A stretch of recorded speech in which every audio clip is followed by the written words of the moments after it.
It's a bad trait though for JD to be giving you clothes and you go and sell it to your parents. Your mum's not even your size, Mos.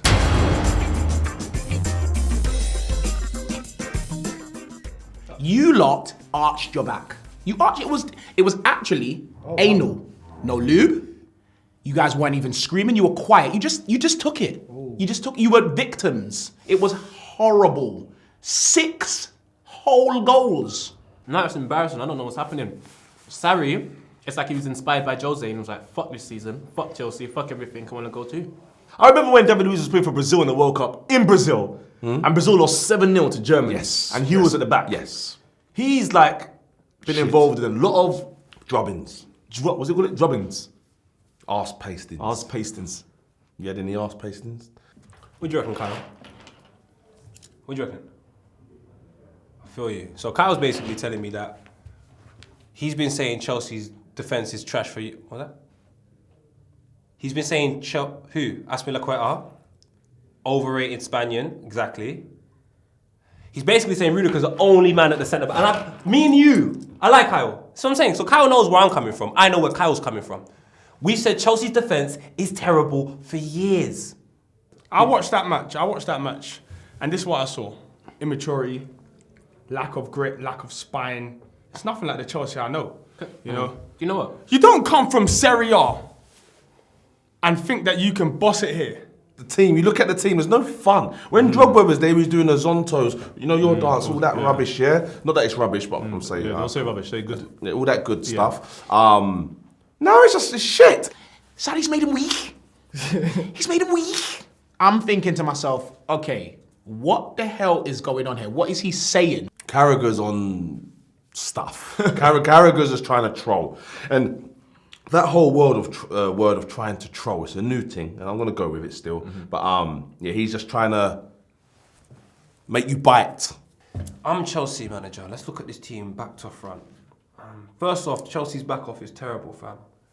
It reminds me of my ex-girlfriend. She was Chinese, mad flat, ironing board thing. So the back off's crazy. So we need to get rid of Kepa.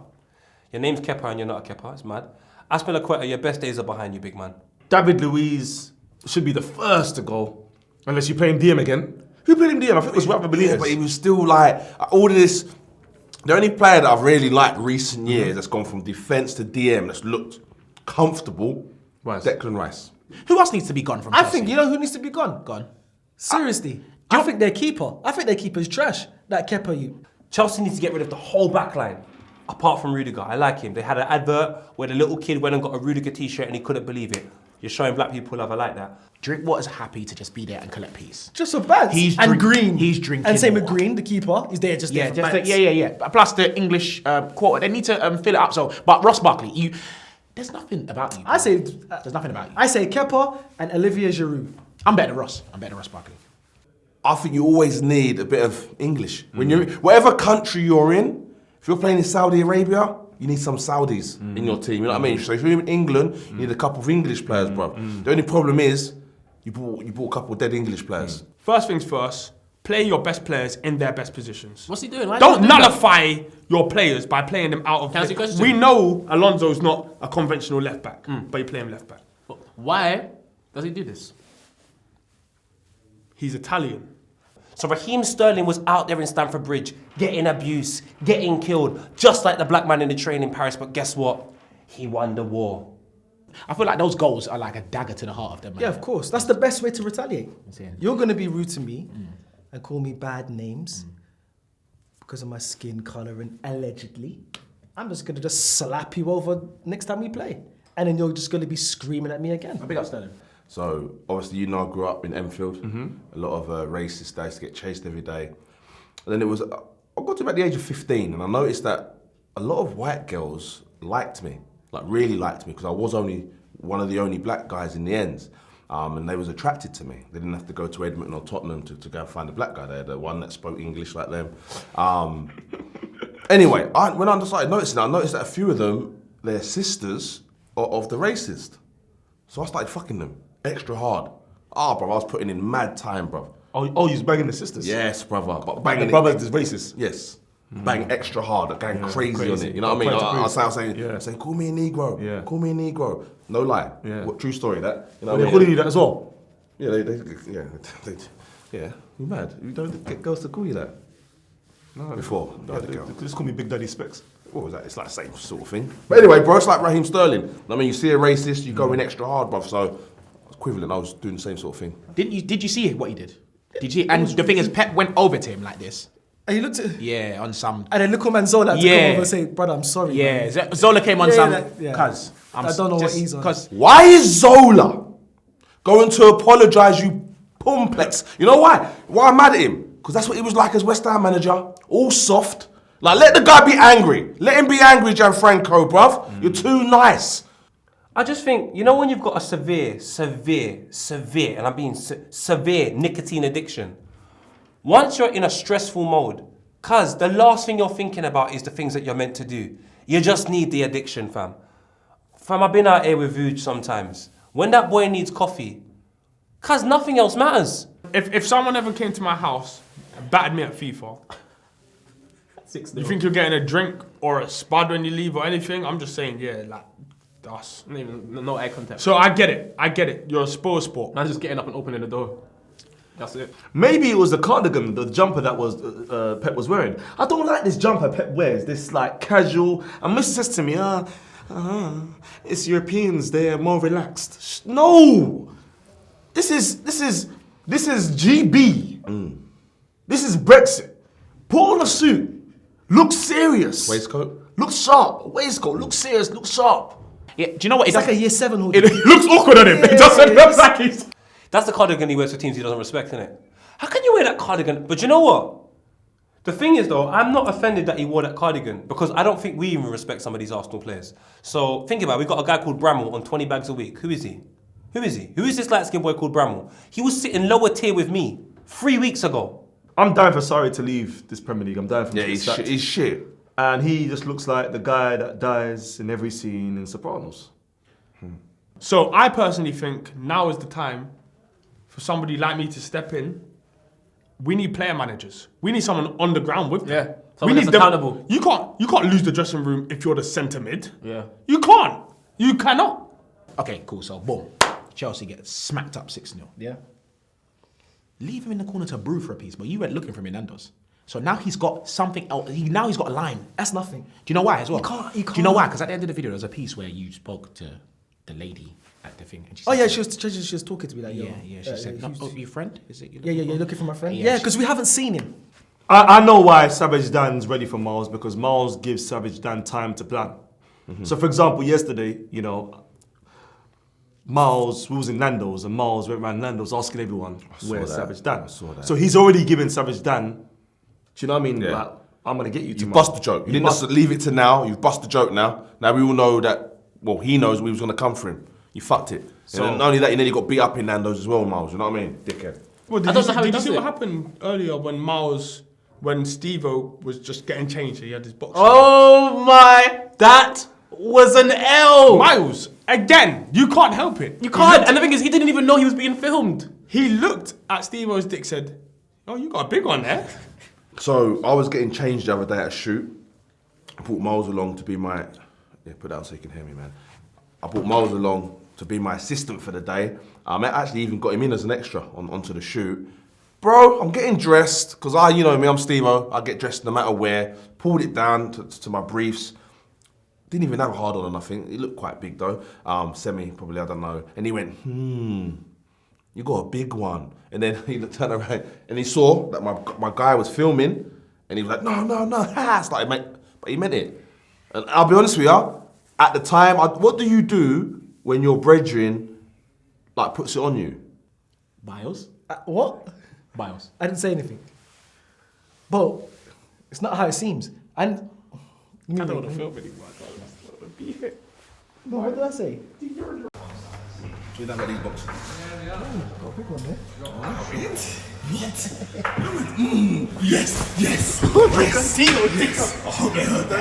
Miles complimented Steve-O's dick, and I've got a problem with this. I don't care what Stan's wearing today. I don't care about his tie. I don't care about his shorts that once were blue and now you can see they've had a couple of washes. I don't care about any of that. I care that Miles, no matter what happens to Arsenal, no matter what happens to anybody else, somehow takes the L. Miles, you said he had a big one. That's I didn't say that. awful. I didn't say that. Guys, Miles.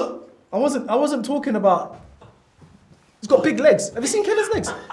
Chelsea got beat 6-0, Aguero getting another hat-trick. Despite the fact that I saw a mouse in the BBC building today, Miles has still taken the L. Despite all of this, Bo is still married but separate. But Miles has got the L. He might be thinking, you know what, me and Steve-O could make the bed shake. But this is my problem. My problem is, you know, looking at your friend's pipe, thinking about it, storing it in the brain. That is some serious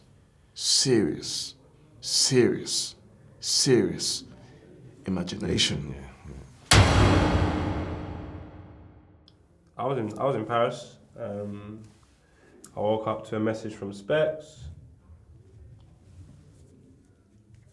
And yeah, fam, I was brokenhearted, fam. I won't lie to you.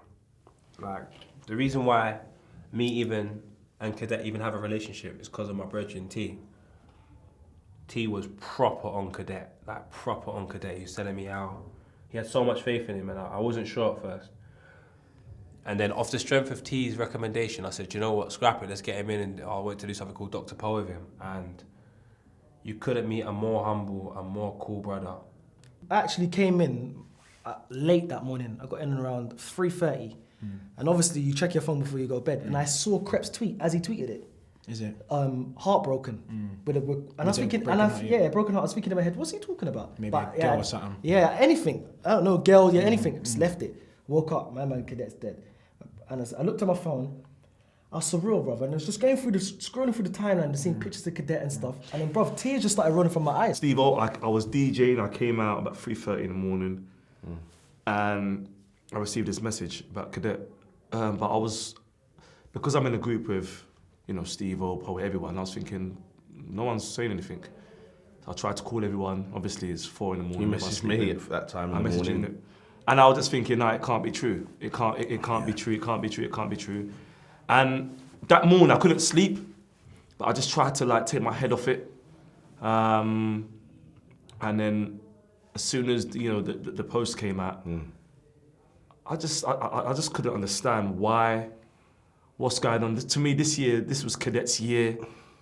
You know, when I interviewed him, I felt that this guy was hungry. And you know what I liked about him so much? The fact that when I met him, it was the first time I met him, but I felt like I've known him for years. That's how cool he was. He's so genuine. You don't really get many guys like that. Not in that music biz as well. And not in the moment that you met him, he's on that cusp, yeah? So usually when someone's on the cusp, they do desperate things. Their true colours come out. Even when he was on the cusp, even when he was climbing up, he was still the same guy. He was still cool, bruv. You know what I mean? Now, a lot of people got different stories about him, but they're all good stories. They all start the same. This guy's always smiling. You know what I mean? So for me, when I got the news, it fucking hit man hard. I screamed, rude boy. Screamed. No one was there. So, and I've never done that before, but it was such a shock because the timing for me, like no one deserves to die, but it's like the timing, brother. And like, I'm a guy I've been getting to the stage where it's like your time's your time. How can your time be your time in a cab, bruv? And you really got to appreciate people that are working hard and they're out here, especially people that are so open. You know, he's a very open person. He was open with his life and his family and everything, and he showed us a part of himself that not a lot of rappers show. So we have to appreciate that, and I feel that's why it hurt. Everyone knows how I feel about Creps and Conan. Like, especially Conan, some of the things that he's been through. And even just knowing that they lost their brethren the other day that was meant to be the manager of their store, and hearing things like they got a WhatsApp group and like 2 men in their WhatsApp group have died, and it's not even because of like any road shit. It's because of situations that can manifest in anyone's life, depression and a car accident, and it's upsetting. But my dad said to me, even if you're not religious, sometimes the best way to look at it is from a religious perspective of knowing that Cadet was an angel sent here to do a job, and now that he's done his job, he has to go on. And if his job was to make sure that, you know, he always has a good laugh and he always shows love and shit, then he done it, bruv. Because even down to like gigs reaching out to Krept and all of that stuff, it makes you realise that everything that's happening in life that's bollocks is not even that important, fam. For me personally, I mean, one thing that I've learned from this situation is just to keep enjoying life, because you don't know when your last day is. You know what I mean? Some of us are stressing about things that don't even matter. Don't even matter. Falling out of people, all of that stuff, forget that. Like when I saw that Krept speech, I was thinking like, you know, some of my family members I've got, I don't speak to over rubbish. You know what I mean? And I'm gonna go and just, because you don't imagine, you don't think to yourself, that person will pass away or you're gonna pass away. You just live. But because you don't know when your time is, it's just to stay positive, be upbeat, and obviously his mum, his cousin Krept, I thought that was just, I think the way they're dealing with it is just class. It's just, man. He said a story one time. He's saying, he was at Wireless with Krept and Conan at the side of the stage, and his cousin Krept was like, "This could be you one day. All you have to do is put in the work." Yeah. It's basically done because he was Wireless this year. Yeah. So there's always positives out of a negative, man. You got to work hard and get your head down, and you could strive, you could get it, because he done it. I guarantee you that set would have been sick because he was a great performer. Well, like, he was becoming a great performer, you know what I mean? And he had a lot of energy, and it's this life, man. Every time I saw him, he was brilliant. he's just Man's always so smiling. cool. So cool. Like he's just like, do you know what it is? Like there's not too many people like that who just kind of walk into a room or walk and they got that thing that is just energy. Cause. Just a good energy, It's a positive, though, a really positive, good, like positive. a good It's a energy. light. It's a light. I met him like once or twice, not anything, just a little conversation here or there, and it hit me, bro. The whole Saturday, I was in a funk. Couldn't get out of it because it was surreal. Like this guy's like, it's shit. The good die young. It's so cliche, but there's people out here doing nothing with their lives. This guy's changed his life around, trying to do something great, and he just.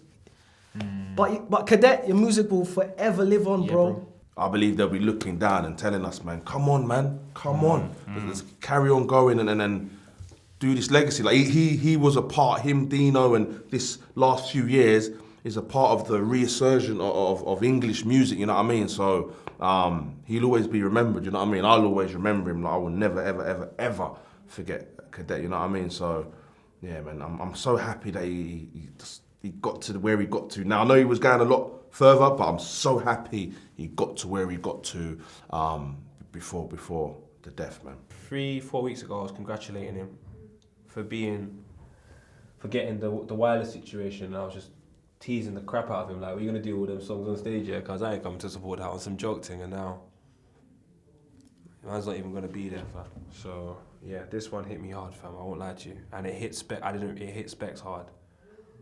It hit Specs really hard, fam. So shout out everyone that's associated with Cadet a lot closer than any of us were, because I imagine this hit you hard. And if anyone from the camp needs anything from anyone at the FilthyFellas in any capacity, whatever it is, the door's always open and we're here to help. So yeah, thank you for everything, Cadet. God bless you, and hopefully I'll see you one day, my bro.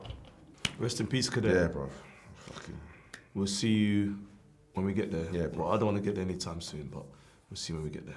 I want to make an impact. I need to make sure that I got a saying here on my WhatsApp here. It says you should be ashamed to die until you become someone worth learning about. And the only way I'm going to do that is by making sure my legacy is full of quality. My legacy is full of people that want to learn about me, want to be like me, and people that are inspired by me. I don't really care about the numbers, man. Like, I can't watch that.